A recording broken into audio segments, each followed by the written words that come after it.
वक्रतुंड महाकाय कोटिसूर्यसमप्रभा निर्विघ्नं गुरुमदेव सर्वकार्येषु सर्वदा ओम परमतत्त्वाय नमः। हाँ जी, आज ये जानकारी एक महत्वपूर्ण जानकारी मैं आपको दे रहा हूँ। सामने एक आप देख रहे होंगे एलोवेरा, ये एलोवेरा घृत कुमारी, ग्वारपाठा कई नामों से है। ये लोगों को, बहुत सारे लोगों को इसके बारे में नॉर्मल जानकारी सारी जो है पता होगी, लेकिन कीमिया में इसको भस्म बनाने के ऊपर, इसको भस्म बनाने में इसको यूज़ करते हैं, प्रयोग करते हैं। चाहे पारे का भस्म हो या सीसा का भस्म हो, इनमें इसका बहुत ज़्यादा यूज़ होता है। तो ये घृत कुमारी है, इसका स्वाद कड़वा होता है और ये इसमें जल की मात्रा ज़्यादा होती है। ये भी एक तरह का नागफनी के ही प्रजाति का है और ये पारे को भस्म करने में, पारे के शुद्धिकरण में भी ये काम आता है। तो चलते हैं नुस्खे के ऊपर, हम बात करते हैं सफ़ेद गंधक के ऊपर। सफ़ेद गंधक मैंने छोटे छोटे वीडियो बनाए थे और उसमें सफ़ेद गंधक मैंने दिखाई थी, जिसमें सफ़ेद गंधक बताई थी कि ये मैंने बनाई है और उसको गंधक के जो रोगन होता है उससे गंधक को कैसे अलग किया जाए, इसके ऊपर भी मैंने जानकारी छोटी सी दी थी। लेकिन मैंने ये पूरी जो कैसे सफ़ेद गंधक बनाते हैं इसके बारे में मैंने कोई चीज़ अभी बताई नहीं थी। तो इस वीडियो में मैं सफ़ेद गंधक के बारे में पूरा नुस्खा दे रहा हूँ और जो मैंने बनाया है, जिस तरह से बनाया है, उसकी मैं पूरी जानकारी आपको इस वीडियो में दे रहा हूँ। तो शुरू करते हैं, नुस्खा कैसे करना है, क्या करना है। तो सबसे पहले हम गंधक लेते हैं, 250 ग्राम गंधक ले लो या जितनी आप मर्ज़ी हो, ज़्यादा से ज़्यादा लो, आधा किलो ले लो, 250 ग्राम ले लो। उसके बाद में लेने के बाद में उसको बारीक कर लो, पीस लो। पीसने के बाद में उसको गाय का दूध लो, गाय के दूध में उसको शुद्ध कर लो। गाय के दूध में उसको शुद्ध कर लो। शुद्ध कैसे करना है, तो सबसे पहले इस सफ़ेद गंधक को करने से पहले उसको गाय के दूध में शुद्ध कर लो और गाय के दूध में डलियां ही डालनी है आपको, पीसना नहीं है। पहले पीसना बाद में है, जब इसको हम शुद्ध कर लेंगे। तो पहले सबसे पहले शुद्ध कर लेते हैं। एक गाय का दूध ले लो, 1 लीटर ले लो और उसमें 250 ग्राम या आधा किलो गंधक उसमें डाल दो और उसको तेज़ स्टील के भगोने में तेज़ आग पर रख दो और वो गाय का जो दूध है वो खौलता रहेगा और उसमें वो गंधक साफ़ होती रहेगी एकदम। जैसे तकरीबन आधा घंटा, 1 घंटा लगेगा, 1.5 घंटा लगेगा। उसमें सारा जो है दूध सूख जाएगा। सूखने के बाद में वो गंधक जो दूध में जो पकी हुई है उसको उसमें पानी डाल दो और पानी डाल के जब सारा दूध सूख जाए और जहाँ तक कि वो गंधक पिघलने लगे, तभी उसमें 1 लीटर या 2 लीटर पानी डाल दो। पानी डालने के बाद में उसका सारा जो कचड़ा है, दूध का सारा जो कचड़ा है उस दूध में आ जाएगा और वो सारा उसको आप निकाल दो। निकालने के बाद में देखो, ये विधि है जो सब लोग करते हैं, सब लोग उसको यूज़ करते हैं, लेकिन यहीं पे थोड़ी सी और थोड़ी बुद्धि लगा दें, थोड़ा सा दिमाग लगा दें, तो इसको फिर क्या करना है। लोग सोचते हैं कि हमने दूध में इस गंधक को उबाल दिया, अब ये गंधक शुद्ध हो गई। तो मैं दूसरों को गलत नहीं बता रहा, पर यहाँ थोड़ी सी मेरा जो अनुभव है, मैं अपना एक्सपीरियंस बता रहा हूँ। यहाँ आपको करना क्या है कि यहाँ पर दूध दोबारा नहीं डालना है, दोबारा दूध नहीं डालना है, केवल यहाँ पर पानी डालना है। और पानी डालने के बाद में इसको बहुत तेज़ आग पर, लकड़ियों के चूल्हे पे करोगे तो ज़्यादा अच्छा रहेगा, क्योंकि गैस की जो फ्लेम है वो इतनी तेज़ नहीं है। तो चूल्हे में बहुत तेज़ आग जलानी है और पानी 2-3 लीटर उसमें डाल देना है। आधी किलो जो गंधक जो दूध में हमने साफ़ की है उसको डाल देना और फिर उस पानी को बहुत तेज़ी के साथ खौलाना है, बहुत तेज़ी के साथ। जो मैंने किया है, जैसे किया है, मैं आपको बता रहा हूँ। और फिर वो एकदम से जो पानी है वो धीरे धीरे पानी जो है वो हरा सा होने लगेगा, वो हल्का हल्का ग्रीन सा होने लगेगा। और जब वो पूरा पानी ग्रीन सा हो जाए, हरा हरा सा रंग हो जाए उस पानी का तो उसको उतार लो। उतारने के बाद में सारा पानी उसका निकाल दो, और निकालने के बाद में फिर और पानी डालो। और पानी डालने के बाद में फिर ऐसे ही करना है, उसको बहुत तेज़ आग देनी है। फिर वो हरा हरा होने लगेगा, फिर उसको निकाल दो। ऐसे 3 या 4 बार आपको करना है। वो पानी फिर एकदम से हरा नहीं होगा, फिर वो एकदम साफ पानी ही रहेगा। तब उस गंधक को निकाल लो। ये गंधक आपकी लगभग शुद्ध हो गई है। शुद्ध होने के बाद में अब इस गंधक को लेना, चूर्ण कर लेना। चूर्ण करने के बाद में स्टील के भगोने में डाल देना है, और इसमें तकरीबन आधा लीटर पानी डाल देना है। और पानी डालने के बाद में फिर आपको लेना है कैल्शियम कार्बाइड पत्थर। कैल्शियम कार्बाइड पत्थर तकरीबन 400 ग्राम करीब हो, 300 ग्राम 350 ग्राम से एवब हो, और वो उसमें डालकर, गंधक पाउडर डालकर उसमें छोटे छोटे टुकड़े कैल्शियम कार्बाइड के कर लेने हैं। और उसमें 10-10 ग्राम के, 5-5 ग्राम के टुकड़े करके और उसमें डालना है। 20-20 ग्राम के भी हों कोई दिक्कत नहीं, 30 ग्राम तक हों टुकड़े तो भी कोई दिक्कत नहीं। ज़्यादा बड़े टुकड़े नहीं डालने उसमें, क्योंकि एकदम से वो उबाला आएगा, एकदम से रिएक्शन करेगा। तो वो जैसे जैसे आप टुकड़े डालते जाओगे, गंधक का जो पाउडर है वो उसमें जो है गंधक है वो डिज़ोल्व होती जाएगी, उसका तरल बनता जाएगा गंधक का, वो हल होती चली जाएगी। आपको वो किसी चीज़ से उसको चलाते रहना है, नीचे तलवे में ना लगे। और आप अपनी गैस को, जो गैस है उसको धीमा कर देना है। धीमा करने के बाद में सारी जो कैल्शियम कार्बाइड पत्थर है वो डाल देनी है, 300-400 ग्राम जो भी है। डालने के बाद में फिर ये करना ये है कि जब अच्छी तरह से वो चलने लगे और तरल बन जाए, उसको उतार लेना। उतारने के बाद में फिर करना क्या है, आपको वो नितार लेना है। सारा जो गंधक का रोगन बना हुआ वो नितार लेना है। नितारने के बाद में आप सोचोगे अब ये गंधक का तेल बन गया, नहीं, अभी ये गंधक का तेल कुछ नहीं बना है। अभी इसको फ़िल्टर करना है, नितार लेना है। नितारने का मतलब मुकत्तर ले लेना है, और फिर कचड़ा कचड़ा नीचे बैठेगा, उस कचड़े को निकाल देना है। यदि उसमें गंधक के टुकड़े हैं तो गंधक के टुकड़े निकाल लेना, दोबारा पीस लेना उनको, और वो अलग रख देना। जितना डिज़ोल्व हो गया, जितना उसमें गंधक हल हो गया, उसी का ही वो रोगन आपको अलग पात्र में कर लेना है। कर लेने के बाद में फिर उसको भगोने को साफ़ करके, स्टील के भगोने को साफ़ करके, या कढ़ाई हो स्टील की उसमें साफ़ करके, फिर उसको वो रोगन डाल के, फिर आपको एक दिन पहले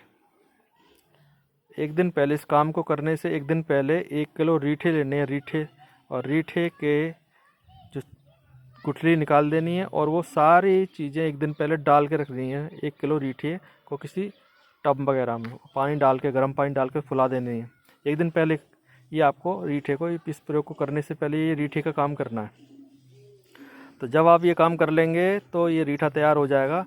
तो अगले दिन फिर ये गंधक का ये काम करना है। तो रीठा का जो पानी है, जब फूल चुका होगा, एक दिन पहले जो डाला हुआ है वो फूल चुका होगा, उसका वो, तो मैं जो रीठे का कचड़ा नहीं लेना, केवल पानी चलनी से छान कर वो लेना है, या कपड़े से छान कर वो पानी लेना है। और जिसमें गंधक का रोगन पड़ा हुआ है उसमें वो रीठे का पानी डाल देना है।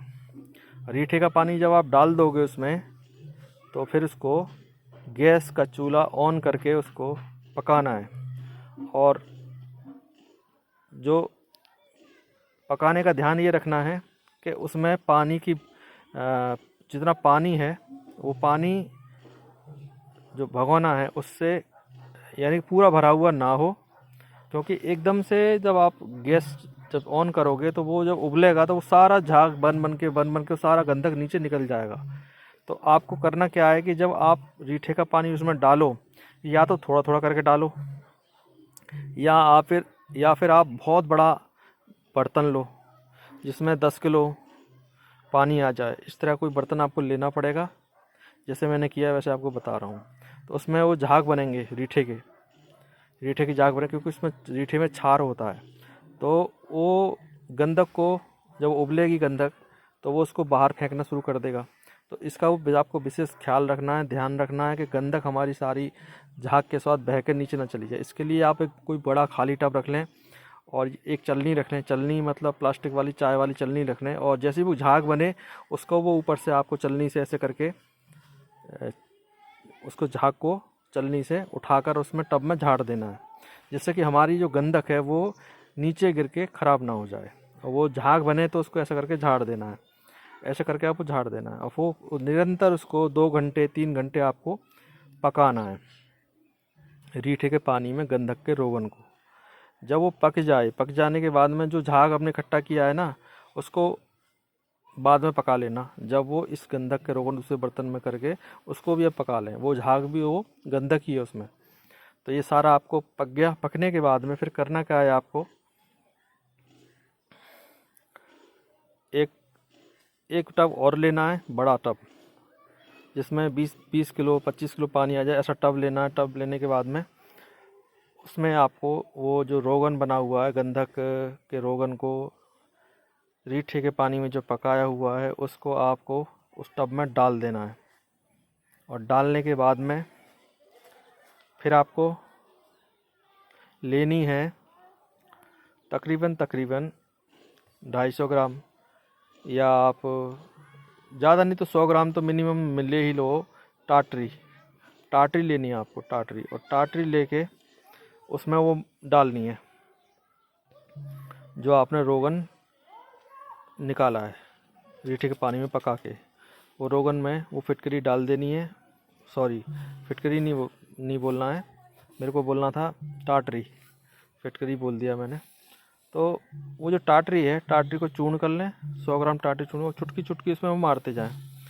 तो रीठे के पानी में सब मारोगे ना आप, तो सारी जो गंधक होगी वो रीठे के पानी में, सारी जो गंधक है वो सफ़ेद सफ़ेद बनकर वो नीचे बैठ जाएगी। और जो रीठे का पानी है वो लाल लाल रंग का होगा। तो वो जो पानी है, या पीली से रंग का, लाल से रंग का जो पानी होगा, वो उस पानी को आपको नितार लेना है। और गंधक नीचे बैठेगी। ध्यान रहे कि आप उसको बहुत धैर्य के साथ उसको, गंधक को और पानी को, जो रीठे का पानी, वो अलग करना है। सारी गंधक आपकी बैठी होगी नीचे, पानी के नीचे बैठी होगी। और ये गंधक को बैठने में कम से कम 3-4 घंटे लगेंगे, हो सकता है 1 दिन भी लग जाए। तो आपको जल्दीबाजी नहीं करनी है, क्योंकि जल्दीबाजी में क्या होगा कि आपकी जो गंधक है वो बैठने से पहले ही आप उसको अगर नितारेंगे तो वो सारी बह जाएगी। फिर कहेंगे आप कि गंधक तो हमें बहुत कम हासिल हुई है। तो ध्यान ये रखें आप कि जब आप टाटरी चुटकियाँ लगा दें तो गंधक को बैठने का समय दें। 1 दिन तक ऐसे छोड़ दें उसे, या 4-5 घंटे ऐसे छोड़ दें। उसके बाद में जब सारी गंधक उसमें बैठ जाएगी, तब आप दूसरा कोई बाल्टी ले लें, उसमें वो सारा पानी, रीठे का पानी सारा निकाल दें। और जो गंधक है उसको आप सेव कर लें, उसे किसी बर्तन में इकट्ठा कर लें। इकट्ठा करने के बाद में आपको सफ़ेद रंग की आपको गंधक मिलेगी। और वो गंधक को आप लेके इकट्ठा कर लें। इकट्ठा करने के बाद में फिर आपको वही स्टील का भगोना यूज़ करना है और उसमें सारी गंधक डाल देनी है। फिर आपको लेना है अनबुझ चूना। अनबुझ चूना लेना है। और अनबुझ चूना, अब या तो आप इस गंधक को आप यूज़ कर लें, सफ़ेद गंधक बन गई है, या फिर आप इसको रोगन बना लें। अनबुझ चूने में इस गंधक को डालकर, या आप ऐसा करें, ये तरीका थोड़ा ज़्यादा हो जाएगा, तो अनबुझ चूने का आप मुकद्दर पानी ले लें और जो सफ़ेद गंधक आपने बनाई है उसमें वो डाल दें और उसको आप गर्म करें। तो आपका जो सफ़ेद गंधक है वो रोगन बनना शुरू हो जाएगी। और आप वो रोगन, जो वो गंधक का रोगन है, वो आप जहाँ चाहें वहाँ यूज़ कर सकते हैं। यदि आप रोगन नहीं बनाना चाहते उसको, तो आप उसको, उस गंधक को सुखा लें, सुखा कर आप यूज़ कर लें। तो इस तरह से मैंने पूरी विधि आपको सफ़ेद गंधक की बनाने की, जो मैंने खुद की हुई है, खुद का मेरा अनुभव है, जो मैंने बनाया है। और इसमें कोई चाबी नहीं है, इसमें कुछ नहीं, सारा कुछ मैंने आपको बता दिया है। तो ये है जी आपकी सफ़ेद गंधक बनाने का तरीका, जो कि मेरे द्वारा ये बनाया हुआ है और मैंने खुद का। और यदि आप उसको रोगन बना लें, और रोगन बनाने के बाद में आप अगर देखेंगे चांदी के पत्रे पर अगर इसको लगा के देखेंगे तो ये उसको पीला कर देगा। यदि आप अनबुझ चूने में इसको पका के रोगन बनाएंगे और मुकद्दर करेंगे, उसका साफ करके निकाल लेंगे रोगन को, तो इसमें अब इसको चाहें तो आप नौसर के तेल से इसको पका लें। जारी गवाजी करना हो तो नीले की भस्म है या कुछ और तरीके हैं, जो जिसकी जैसी जानकारी है वैसे कर सकता है। यदि यहाँ तक मैंने आपको जानकारी दे दी है, यदि आप इससे कोई काम ले सकते हैं सफ़ेद गंधक से तो आप ले लीजिए। आपको पता होना चाहिए कि सफ़ेद गंधक से आगे इसकी क्या चालें हैं, आप इसके क्या फ़ायदे उठा सकते हैं। और मैंने सफ़ेद गंधक तक जो जानकारी है वो मैंने आपको शेयर कर दी है, बता दिए। मेरा खुद का बनाया हुआ ये प्रयोग है, मैंने खुद किया है, तब मैंने आपको बताया है। जो प्रयोग मैंने नहीं किए हैं वो मैं मना कर दूंगा, मैंने नहीं किए हैं भाई। और जो मैंने किए हैं वो मैं कह दूंगा कि हाँ मैंने किए हैं और मैं बता रहा हूँ। तो ये पूरी जानकारी मैंने आपको शेयर कर दी है। गंधक, सफ़ेद गंधक कैसे बना जाए, पूरी A to Z सारी जानकारी दी। अगर यदि आपको ना समझ में आए तो आप कमेंट कर सकते हैं, पूछ सकते हैं मैसेज करके।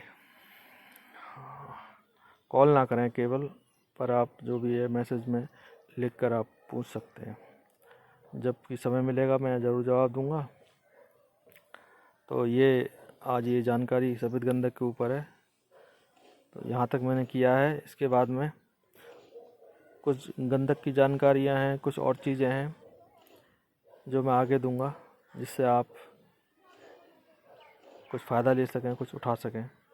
तो आने वाले समय में और भी मैं वीडियो डालूंगा, और मेरे चैनल को आप देखें। जब भी वीडियो आए तो खोल कर देखें, पूरा सुनें उसे। बीच में सुनेंगे तो आपको समझ नहीं आएगा, इसलिए पूरे नुस्खे को पूरा अच्छी तरह समझें, सोच लें और उसके बाद में फिर करें। लेकिन गंधक इतना महंगा नहीं है, तो इसमें डरने वाली कोई बात नहीं है। गंधक सस्ता आता है और आराम से आप कर सकते हैं। चाहे तो आप लैब ग्रेड का भी ले सकते हैं, चाहे तो पंसारी की दुकान से भी ले सकते हैं। और ये गंधक के ऊपर ये जानकारी है। गंधक के तेल भी बनते हैं जो कि अक्सीरी होते हैं।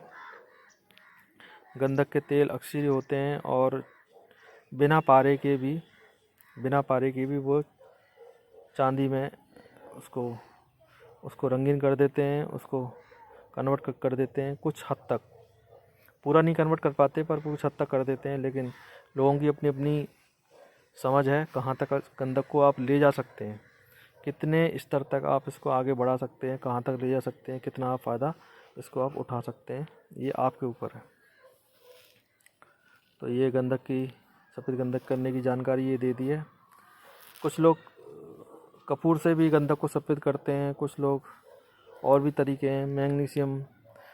मैग्नीशियम सॉल्ट से भी आप सफ़ेद गंधक कर सकते हैं। तरीके बहुत होते हैं, पर ये तरीका मैंने मेरे खुद का किया हुआ है तो उसको मैंने बता दिया। और इसके बाद पारे के ऊपर भी बात करेंगे, गंधक के ऊपर भी बात करेंगे, मेंसिल के ऊपर भी बात करेंगे, हड़ताल के ऊपर भी बात करेंगे, और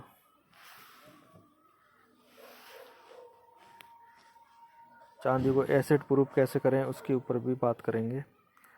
तो मैंने एक चांदी बनाई थी, वो लोग बोलते हैं एसिड प्रूफ हो जाती है चांदी, मैंने भी करके देखा। तो चांदी एसिड प्रूफ होती तो है, और वो कस की पक्की होती है, एसिड उसको नहीं खाता है, और उसको आप नाइट्रिक में काटोगे तो रहता बैठता है। लेकिन वो मेटल जो बनता है वो काले रंग का बनता है, काले रंग का मेटल बनता है। वो मैंने बनाया है, फिर मैंने उस पर काम आगे नहीं किया क्योंकि मुझे कुछ और काम करने थे, उस पर मैं काम कर रहा हूँ। तो देखते हैं किस किस पे अभी और हम बात कर सकते हैं, काम कर सकते हैं। तो गंधक आपकी, सफ़ेद गंधक आपको दे दिए बनाने का प्रयोग। जो लोग मेंसिल के बारे में जानते हैं वो उन्हें मालूम है कि मेंसिल एक ऐसी चीज़ है जो व्यक्ति को बाजार करा सकती है। तो आगे वीडियो में मेंसिल की जानकारी देंगे, हड़ताल की जानकारी देंगे। तब तक के लिए हर हर महादेव।